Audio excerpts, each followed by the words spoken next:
into SAT vocabulary cards.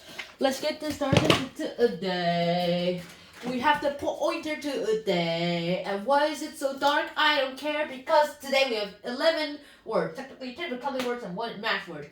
Okay, we're so far away from the ends of math. First, let's start with the review number 10. Like here, our first word is conjecture. It basically means an opinion or theory. It's basically guesswork. It's not like a hypothesis where it's an educated guess, but it's entirely theory and entirely opinions. And so the synonym will be guesswork and the antonym will be fact. Next one will be connoisseur. It basically means an expert. Like, I'm a connoisseur of Marvel or something. I mean, I do have an encyclopedia of Marvel right there. And right here, yeah, it's right there. It's a noun, and the synonym is expert, and the antonym is amateur. I'm an amateur in DC Universe. Yeah, that's true. Next, we have this word. It's conscientious, as it's supposedly pronounced. And so it turns out it means careful and painstakingly. So, of course, the synonym is careful, and the antonym is careless. Do not be unconscientious, because if you do, you're going to regret it. Next, we have the fourth word, consecration. Consecration here. It basically means dedication to the service or worship of God. Dedication of God. So technically, it's not N-A. And technically, come to think of it, it's actually atheists. Because atheists are people who do not believe in God. I mean, look, does this guy believe in God? Maybe. Because I don't know what's going on in this brain. Personally, I'm an atheist, so I'm very consecration. My mom used to be consecration, but now she's not. Yeah, here we go. So consecration, dedication to God, maybe I should say, and the antonym is an atheist. The fifth word is constraint. Here, constraint, it means a limitation or a restriction. Basically a big button. No. Big button. No. So the constraint is basically something that limits you from doing something. Like, the constraint for him not being wild is that he loves eating a lot of food and he loves me. Isn't that right, Claude? So constraint, and now the synonym is limitation, and the antonym is limitless. I mean, it would be great for an engineer to have no constraints on how much matter he has, like infinite matter. Next word is contemporary. It means of the present time period, because lots of people seem to be contemporaries nowadays. My mom's contemporary. I am contemporary. My cat, sort of contemporary. So contemporary is a synonym that means modern, and antonym is old. Also, I'm still a little fan of uncontemporary films like Blade Runner.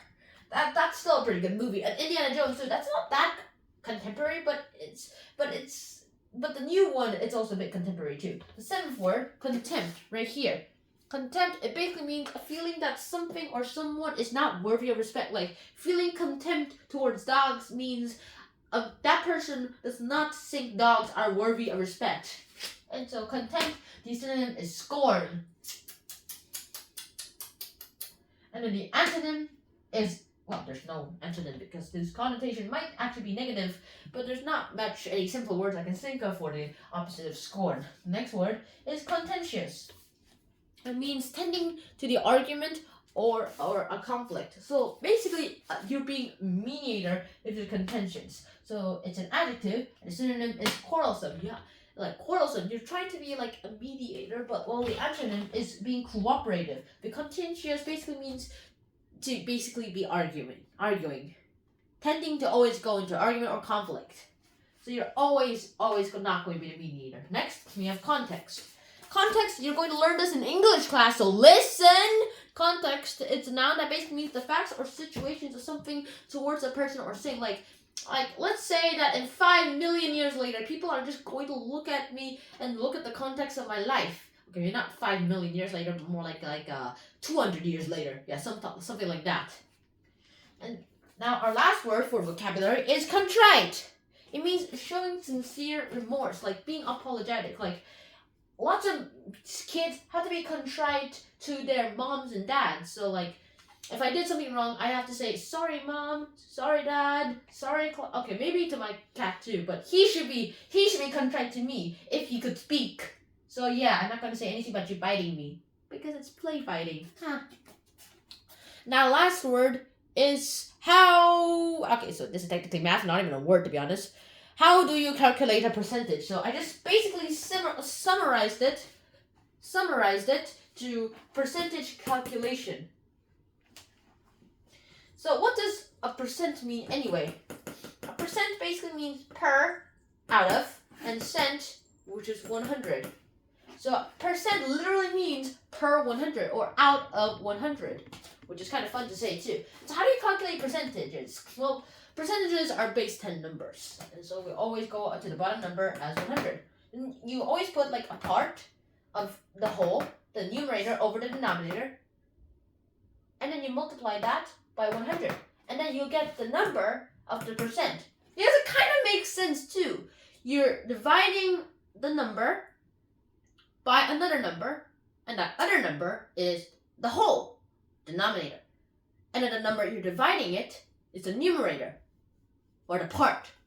So you multiply that by 100 to get the percent, the 100, the per 100, and you get the percentage. So now, having that in mind, lots of SAT questions will make you do a whole number percentages, but do not write whole number percentages when it asks you specifically to write decimals.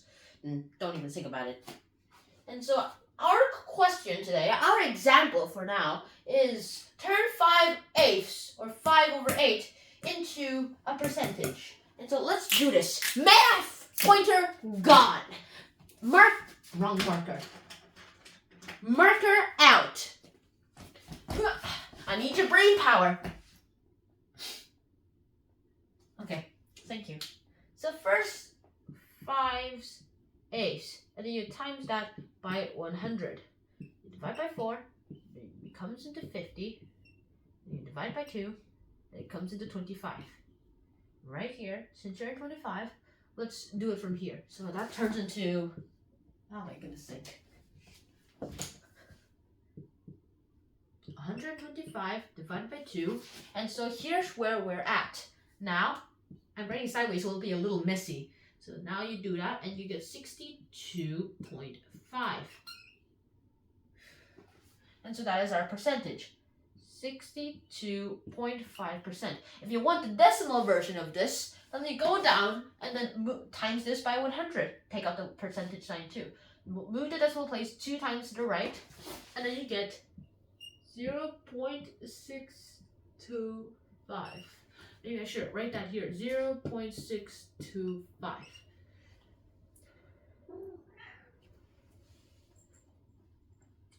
And that's how you calculate a percentage into a fraction, into a percentage, and a percentage into a fraction. So I hope you guys enjoyed that episode of Han Sean Sean. And now we're gonna do the final test. Sentences. Let's start by shuffling the cards. Wee! Oh wee! Oh wee! Oh wee! Shake, shake, shake, shake. Okay, here we go. First word is consecration. Some people are consecrationists. Other people, like me, are not. Oh, you got me. Next word, constraint.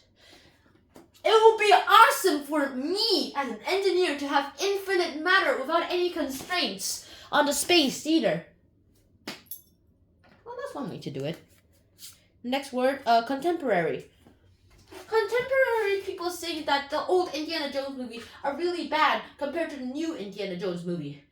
Yeah, by the way, Harrison Ford is a great actor. Go. Next, contempt. I think I contempt towards Jews. That is not anti-Semitism because I literally hate Jews. That's still anti-Semitism, okay? That's still anti-Semitism, okay? Lots of people say that, but that's still anti-Semitism. Do not take that personally. I couldn't think of another example. Okay, sorry if I'll be contrite to those people. who are offended by this. Next, we have this, contentious. These two brothers are so contentious. Why cannot they be cooperative? Next word, this, context. Now, if you're going to read a book, think of the context of the author and the time period it was written.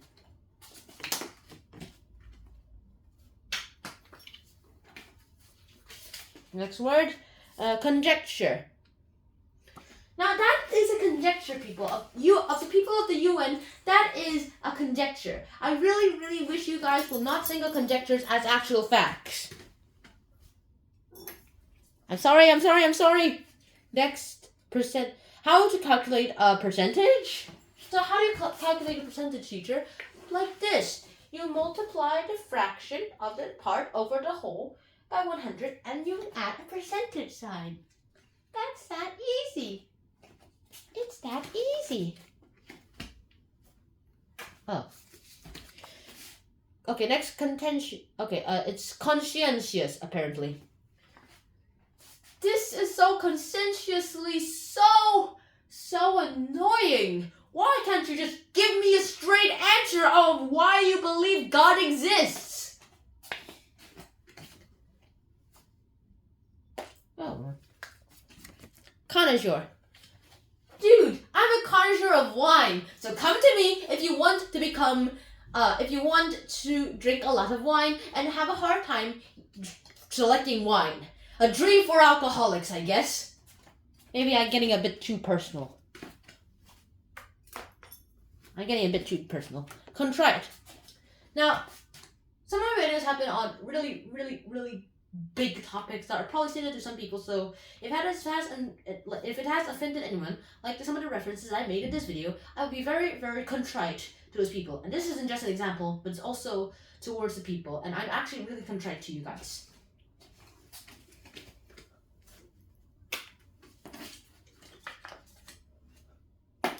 So that's it. I hope you guys enjoyed this episode and clean up. That's the end of today's episode. I really hope you guys enjoyed this episode of Essential SAT Vocabulary Cards. And so, until next time, schneid out. Peace.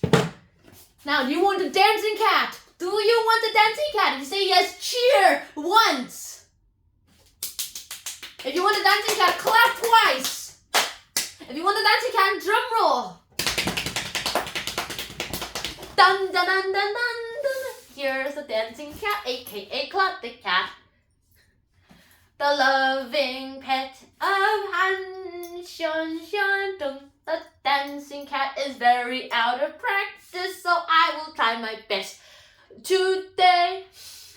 Dun dun dun dun dun dun dun. The flying dancing cat is an awesome idea that this guy has had.